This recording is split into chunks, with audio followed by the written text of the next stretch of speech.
Are you living the life you truly want or just the one that others expect from you? Learn in this video the number one regret that most retirees face and how you can avoid it. Hey everybody, I'm Daniel Rondberg, and I'm committed to helping people transition into retirement. For over a decade, I've guided individuals to a fulfilling post-work life free from financial constraints. In this video, I'm going to go through those 5 regrets and share with you how you can avoid making these costly mistakes to have the most fulfilling retirement possible. There's a famous author named Stephen Covey who wrote one of my favorite books called 7 Habits of Highly Successful People. And one of those habits is begin with the end in mind. So as we're looking at retirement and we're trying to make this the most enjoyable time we possibly can, we have to understand what our goal is in retirement. Well, one of those is probably to minimize regrets. If you want to have fulfillment and if you want to have enjoyment, then we really need to take a look at what those regrets are. We have to avoid the regrets that will come up if we're not intentional about what retirement looks like for us. One of the best ways we can do that is to learn from those that have gone before us. And ask ourselves, what are the most common regrets that people cite at the end of their retirement? How can we understand what those are today and then take steps to avoid them in our own lives? Fortunately for us, we have some amazing resources that help shine a light on this. Bronnie Ware is a nurse from Australia,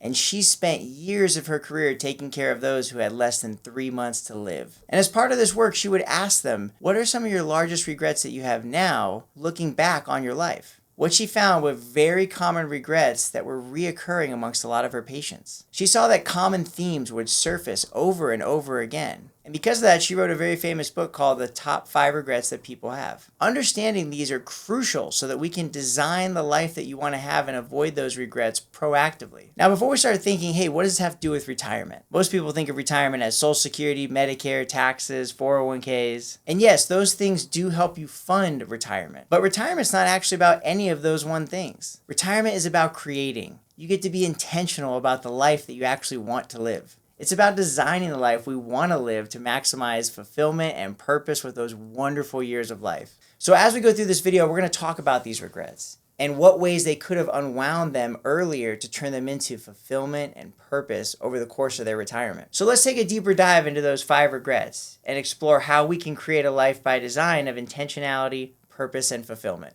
The first regret that Bronnie shares with us is people often wish they had lived the life they wanted instead of the version that people around them expected. She goes on to say that when people realize they're at the end of their life, they often are able to reflect back very clearly on it. It's easy now to see how many dreams actually went unfulfilled. Many people went on to say that they didn't even honor half of their dreams and had to pass away with the unfortunate truth knowing that their choices led to those outcomes. So look at your life today. What are you doing for work? What house do you live in? What car do you drive? What activities do you engage in? How are you showing up as your most powerful self and giving to your fullest? It's something that we all get caught up in. And sometimes we just don't take the time to consciously think, is this really what I want and what's best for my family? Or is this just what my neighbor does, my brother-in-law does, or really just what's expected of me at this stage in life? What's the application when it comes to our working life and being prepared for retirement? Well, far too often I see people working jobs they actually hate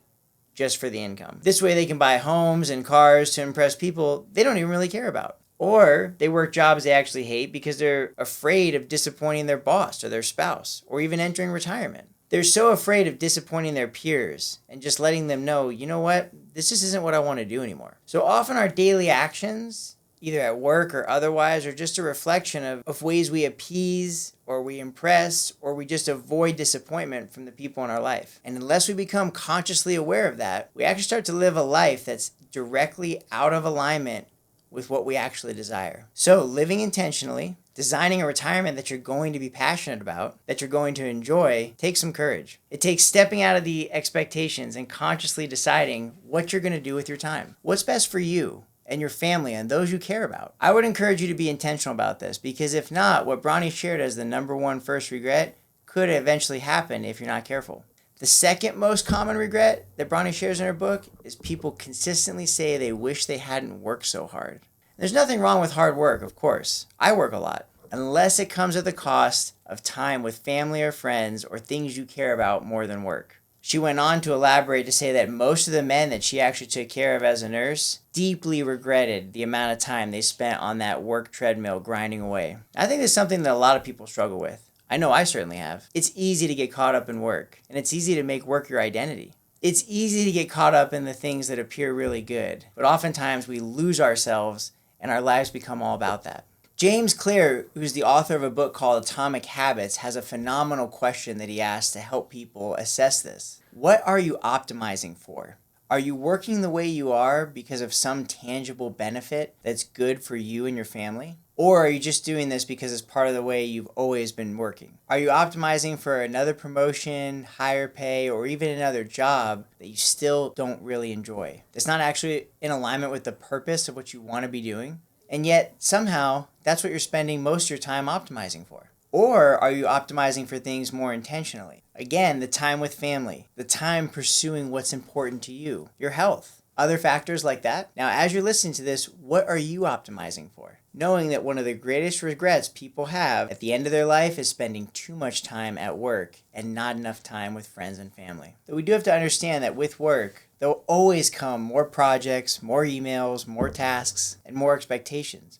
And again, work can be amazing. I love what I do for work. I love the work that I get to do serving other people. I know that many of you love what you get to do for work, but it's helpful to understand this through the lens of the regret of passing away. The people looking back on their lives, and they all wish they hadn't spent so much time at work. This is what we're really doing today. Are we doing it because it brings us maximum fulfillment? Because it brings our families and our loved ones maximum fulfillment? Or is it what we're just caught up in? Are we working for work's sake when we should be spending time intentionally pursuing other activities that we actually want to do? The third regret from Bronnie's book is people often say they wish they had the courage to express their feelings more. Now, when she asked them to unpack this, they expressed that a lot of people will conceal their true feelings to try to protect someone else's feelings. And as a result, they settled for a mediocre version of themselves and didn't end up fully developing into who they could be. Many of these people even developed illnesses from the bitterness and resentment that they carried with them for all of those years. Now, I think this is something common that we all naturally deal with. We all naturally don't want to rock the boat, and we often want others to like us. We want to be pleasing to others. But what we find is that we can sometimes take that to an extreme. They found living this way, suppressing their feelings, was truly exhausting. It can be tiring trying to constantly please the boss, please the coworker, please the friends or neighbors who have these big expectations over you when really you don't even care about them. But that's an exhausting way to live, and many of us do fall into this trap quite often. So as you're examining your life, whether it's your career or your retirement or the things that you're doing, how can we be aware that it's uncomfortable to express how we're fully feeling or who we fully want to become? But when we look at those who have gone ahead of us, their number 3 regret is doing just that. And how can this start to shape some of the things we do with our lives today? The fourth thing Bronnie found when she interviewed people who were passing away was they said they wish they had stayed in better touch with their friends. They said oftentimes they will not fully realize the true benefit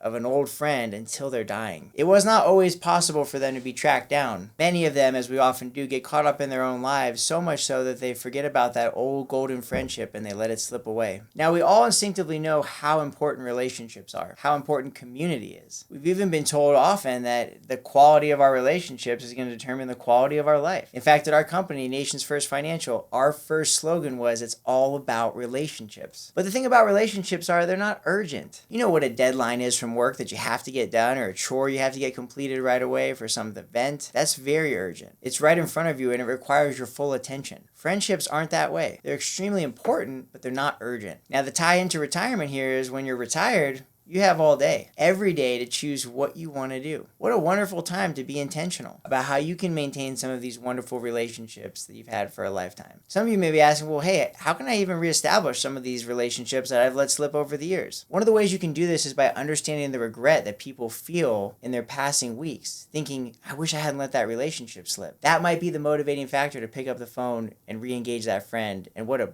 amazing experience that has the opportunity to become. In doing so, we're going to have a much more meaningful and purposeful and more enjoyable retirement. But it takes the intention to maintain relationships. And oftentimes we have to be the ones who go first, because we don't want to look back at great friendships that we knew let slip away. And finally, the fifth regret that Bronnie reveals is she says a lot of people say they wish they had let themselves be happier. She goes on to say that so many people don't realize until the end that happiness is actually a choice. They had actually chosen to stay stuck in old habits, old patterns, and old emotions. She said she found that the people that said they were happy had actually made up their mind they were going to be happy along the way. Now, granted, everybody has different circumstances. Many people have different lives, and some people's lives are just much harder than others. But she still maintained that what she found was happiness is truly a choice. And as you retire and you have all the time in the world, what are you going to do about that time? Recently, I wrote this book called Buy Back Your Life, and that's what the whole concept of the book is. It's all about taking the time to buy back experiences, relationships,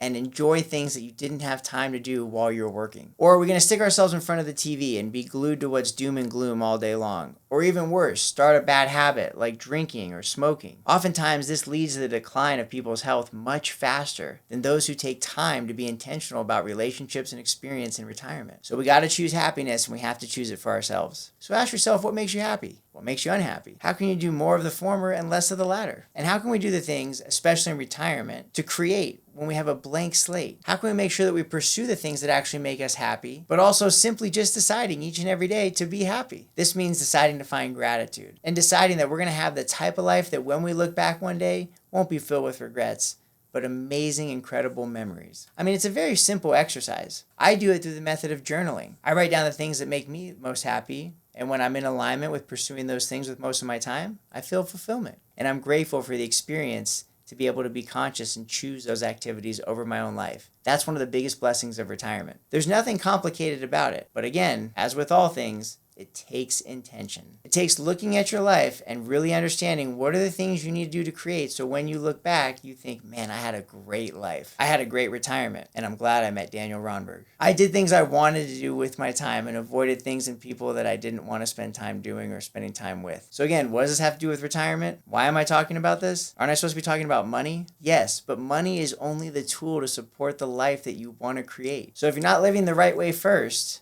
living for intention, living for happiness, living out of gratitude, no amount of money is going to cover that up or fix it. So it doesn't do you any good to have the best tax strategy, the best investments, the best insurance, the best allocations. None of that is very good if it's not supporting a bigger vision of a wonderful, fulfilling, and happy retirement. It's so crucial that even when we design income withdrawals from your retirement, they're centered around how to optimize the fulfillment and enjoyment to make it a happy, regret-free life. Now, seeking to avoid regrets is one way to have a fulfilling retirement. On top of that, if you want to understand 4 really good reasons to claim Social Security at 62, check out this video here so you can start building a much more fulfilling retirement as early as possible. Once again, I'm Daniel Rondberg, and if you're interested in seeing how we help people at Nations First Financial to support a fulfilling, maximized, enjoyable, happy retirement, be sure to visit us at nationsfirstfin.com. Thanks for watching. We'll see you soon.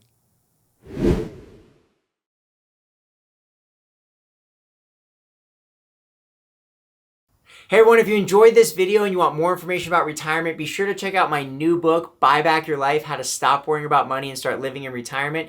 If you want a copy of this book absolutely for free, call my office with this phone number below. Talk to the girls at the front desk. You don't have to provide any information. We just need your name and address, and they'll mail you out your copy today.